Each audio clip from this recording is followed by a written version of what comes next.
இந்த வீடியோவில் பார்க்க போகிற topic fine needle aspiration cytology or biopsy. இந்த என்னென்னா இதோட அட்வான்டேஜ் என்னென்னு சொல்லி பார்த்தோன்னா பெயின்லெஸ், இமீடியட்டாக நம்மளுக்கு ரிசல்ட் கிடைக்கும், cheaper method also, then free of complication. ரொம்ப காம்ப்ளிகேஷன்லாம் இருக்காது, ஏன்னா நீடியில் கொடுத்துட்டு உடனே நம்ம சாம்பிள் எடுத்துடுறோம். இதே சர்ஜரி மெத்தட்னா அவங்க பேஷண்ட்டை ஹாஸ்பிட்டலில் அட்மிட் பண்ணணும், அதனால் காஸ்ட்டாக இருக்கும். அது மாதிரி காஸ்ட் இல்லை, cheapest method like that. So இந்த ப்ரொசீஜரில் என்ன பண்ணுறோன்னா நம்ம push that needle into the lesion சென்டராக எங்கே லீசன் இருக்கோ அந்த சென்டர் பார்ட்டில் இந்த நீடில் புஷ் பண்ணும். Then apply suction negative pressure கொடுத்து செல்லை நம்ம அஸ்பிரேட் பண்ணுறோம், எடுக்கிறோம்.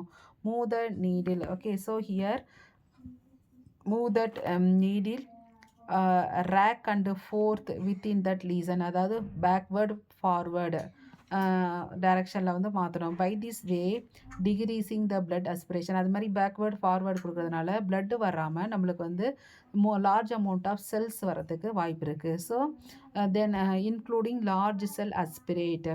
After that withdraw that syringe. அதுக்கப்புறம் remove that needle, then and draw air into the syringe, then deposit that aspirate on microscope. இப்போ எடுத்தாச்சு. இந்த சிரஞ்சியில் இருக்க சாம்பிளை இந்த மைக்ரோஸ்கோபிக் ஸ்லைடில் டெபாசிட் பண்ணுறோம். ஆஃப்டர் தட் என்ன பண்ணுறோம், the position of that needle can be this one ideal aspirate. எப்படின்னா எப்படி இருக்கணும் அந்த சாம்பிள்லாம் biopsy creamy consistency with high செல்லாக இருக்கணும் அண்டு லோ ஃபுலிட் கண்டென்ட்டாக இருக்கணும். ஸோ இதை எப்படி அசிஸ்ட் பண்ணுறது, position of that needle can be directed with the help of ultrasound or MRI.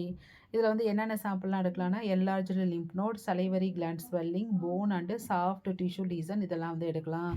இது ஃபெயிலியர் வர என்னென்ன சான்சஸ் இருக்குதுன்னு சொல்லிட்டா, இப்போ இந்த லார்ஜ் லம்பில் இங்கே தான் லம்பில் தான் நம்ம சாம்பிள் எடுக்க போகிறோம். பக்கத்தில் சான்சஸ் இதில் இன்ஃப்ளமேட்ரி செல் வரதுக்கு வாய்ப்பு இருக்குது. சென்டரில் எடுக்கிறதுனால என்ன ஆகுனா சென்டரில் தான் மேக்ஸிமம் நெக்ரோசிஸ் நடக்கும். அப்போ அதனால நெக்ரோசிஸ் செல் டெத் நடந்திருக்கும். ஸோ சிஸ்டிக் சேஞ்சஸ் ஆல்சோ இருக்கும். அப்போ நம்ம கேன்சர் செல்லை எடுக்க முடியாது. Next small malignant tumour marked by large benign tumour. Suppose இதுக்கு பக்கத்தில் ஒரு குட்டியாக ஒரு கட்டி இருக்குது, அது மேலிக்னண்ட்டாக இருக்கலாம். இந்த லார்ஜாக இருக்கிறது பினைன் டியூமராக இருக்கலாம். ஸோ நம்ம மிஸ் ஆயிரும். இது மாதிரியான ஃபெயிலியர் வரவும் சான்சஸ் இருக்குது. ஸோ இந்த வீடியோவில் fine needle aspiration biopsy or cytology method discuss பண்ணியிருக்கோம். தேங்க்ஸ் ஃபார் வாட்சிங்.